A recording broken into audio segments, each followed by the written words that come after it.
Hi there, Bridget Mackay with the law offices of Bridget Mackay. We are an estate planning and elder law firm in Petaluma, California.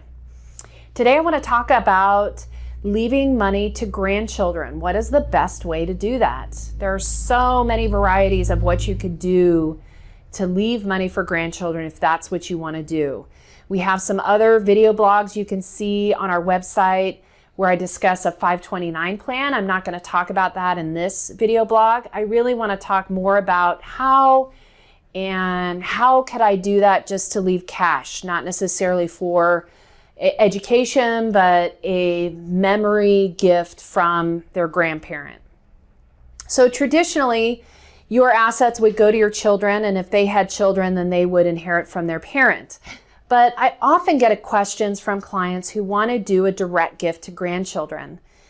The most common way or the most frequent way we discuss it is just giving a cash gift, specific amount, $5,000, $10,000, $25,000 at their death to their grandchild. Although we run into complications if their grandchildren are minors or they feel like their grandchildren can't handle the money directly and they want some sort of restraints around that child spending that money. Then we move into putting that money in trust. So you could give a cash gift to a grandchild in a trust that would control distributions to that grandchild.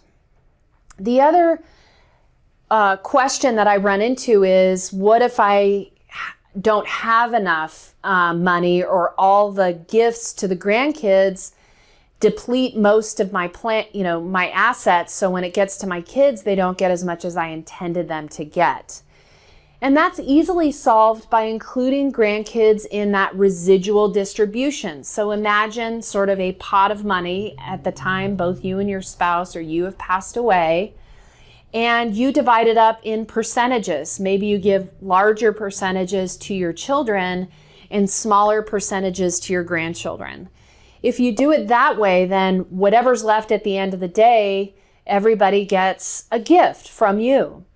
And if you have minor grandchildren or grandchildren you think have trouble spending, you can still leave that portion in a controlled distribution trust. So those are a few thoughts about giving gifts at death to your grandkids and how to do it. If you do anything, be sure to consult an experienced estate planner before you change anything.